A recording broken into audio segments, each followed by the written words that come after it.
తెలంగాణ ప్రజలకు నమస్కారం.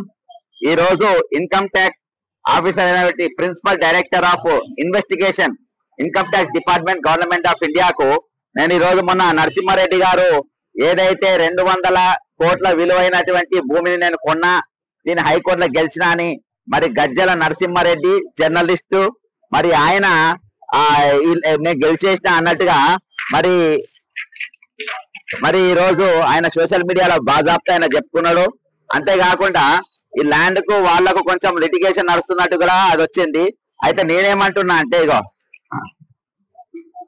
కబ్జా కోరు వైవి సుబ్బారెడ్డి చెంపదెబ్బ, కొండాపూర్ భూమి వ్యవహారంలో వైవి సుబ్బారెడ్డి నిజ స్వరూపం బట్టబయలు. ఆ భూమి గజ్జల నరసింహారెడ్డి అనుకూలంగా ఆదేశాలు ఇచ్చిన హైకోర్టు. నరసింహారెడ్డి ఆధీనంలో ఉన్న భూమిలోకి పోలీసులు సుబ్బారెడ్డి వెళ్లకుండా కోర్టు ఆదేశం. బీఆర్ఎస్ పాలనలో వారి అండతో రెచ్చిపోయిన సుబ్బారెడ్డి, నరసింహారెడ్డి భూమిని కాజేసేందుకు గులాబీ పార్టీ అండదండలు. చివరికి కోర్టులో పోరాడి గెలిచిన నరసింహారెడ్డి. అంశం కోర్టులో ఉండగానే పింక్ మీడియా తప్పుడు కథనాలు. కబ్జా కోర్లకు వంత పాడుతూ విచ్చలవిడి రాతలు. కోర్టు తీర్పుతో న్యాయం గెలిచింది, నిజాయితీ నిలిచింది. వా వా వా వా వా దీని మీదనే మేమేం కాదంటలేము. ఇదంతా నరసింహారెడ్డి గారు గెలిచిండ్రు. నరసింహారెడ్డి ఆధీనంలో ఉన్నటువంటి కొండాపూర్ భూములు మరి ఈయనకి ఎక్కడికి వెళ్ళి వచ్చినాయి? ఒక సామాన్యమైన జర్నలిస్టు ఇంత 200 కోట్ల విలువైన భూమికి డబ్బులు ఎక్కడికి వెళ్ళి వచ్చినాయి? నా వాదన అది. అదే ఇప్పుడు ఇన్కమ్ ట్యాక్స్ ఆఫీసర్ కు నేను ఇన్వెస్టిగేషన్ ఆఫీసర్ కు నేను ఫిర్యాదు చేసిన. ఇగో ఫిర్యాదు పత్రిక, ఇగో వాళ్ళు ఇచ్చిన రిసీవ్డ్ స్టాంపు. మరి దీని మీద ఖచ్చితంగా వాళ్ళు ఎంక్వైరీ చేయాలని నేను అంటున్నా. ఒకటి, నేను అడిగిన 5 ప్రశ్నలు. There are no records of income filings on the persons and must be scrutinized for assessments for the last 5 years. This person had cash transaction to avoid showing an income tax. Bank account transactions must be verified to financial status. This person bribed tax officials and hence a clear hand is needed for a good inquiry for tax liability. ఇవన్నీ కూడా ఈ 5 ప్రశ్నల పైన మీరు enquiry చేయాలని చెప్పేసి కోరినా. ఇది పిఎంఎల్ఏ యాక్ట్ 2002 ప్రకారము ఈయన పైన మీరు ఎంక్వైరీ జరపాలని కోరినా. మరి ల్యాండ్ వచ్చి కొండాపూర్ లో ఉన్న సర్వే నంబర్ 85/2, ఇది 2.8 ఎకరాల భూమి. ఇది ఎవరిదన్నదో ఏందో అవన్నీ డాక్యుమెంట్స్ ఉన్నాయి, అవన్నీ కోర్టు వ్యవహారం.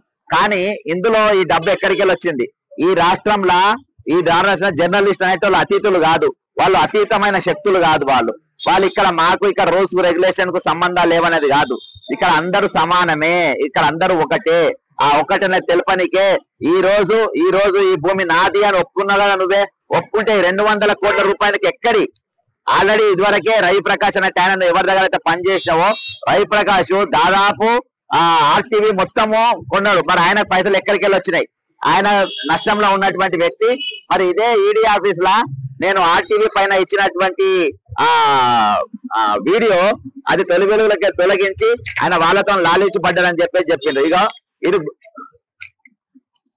రవిప్రకాష్ ఈయన నరసింహారెడ్డి ఇప్పుడు ఏదైతే ల్యాండ్ చెప్పిందో ఈ నరసింహారెడ్డిది, దీనికి రేవంత్ రెడ్డి గారు అండదండలు ఉన్నాయని చెప్పి అందరికి తెలుసు, ఆయన ఆశీస్సులు ఉన్నాయని అందరికి తెలుసు. అందుకనే 200 కోట్ల రూపాయలు పెట్టి మరి భూమి కొనడానికి అన్ని పైసలు ఎక్కడికి వెళ్ళి వచ్చినాయి అని చెప్పేసి మా డిమాండ్. ఒకసారి ల్యాండ్ ఫోటో కూడా చూపెడతా. ఇవన్నీ కూడా డాక్యుమెంట్స్ లోపల సమర్పించిన. రవిప్రకాష్ చరిత్ర కూడా నేను మొత్తం ఇచ్చిన లోపల. ఎందుకంటే రవిప్రకాష్ ఎక్కడికి వెళ్ళి వస్తున్నాయి ఏంటిది అవి కూడా తెలవాలి. సర్వే ఇదైనా బాజాప్తా బోర్డు పెట్టుకున్న ఫోన్ నంబరు, ఇదంతా డీటెయిల్స్ అన్ని ఇక్కడ ఉన్నాయి. కాబట్టి ప్రతి డీటెయిల్ కూడా ఈ రోజు ఇన్కమ్ ట్యాక్స్ ఆఫీసర్ ఇవ్వడం జరిగింది.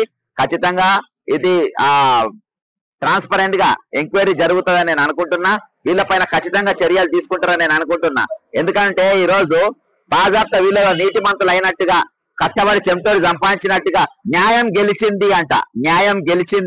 న్యాయం గెలవాలని మేము అంటున్నాం. మరి గజ్జల నరసింహారెడ్డి గారికి ఒక మామూలు జర్నలిస్ట్ కు ఇన్ని కోట్ల పైసలు ఎక్కడికి వెళ్ళి వచ్చినాయో ఆ సీక్రెట్ తెలంగాణ ప్రజలందరూ కూడా చెప్పాలనుకుంటున్నా. నీతో చాలా మంది పేద జర్నలిస్ట్ ఉన్నారు, నిజాయితీ గల జర్నలిస్ట్ ఉన్నారు, నిబద్ధతతో పనిచేసే జర్నలిస్ట్ ఉన్నారు. ఆ జర్నలిస్ట్ అందరూ కూడా న్యాయం జరగాలి. వాళ్ళు కూడా నీ లెక్క పైకి రావాలంటే ఆ సీక్రెట్ విలేకరులందరూ కూడా నేను చెప్పాలని కోరుకుంటూ సెలవు తీసుకుంటున్నా. జై తెలంగాణ, అమరవీరులకు జోహార్లు.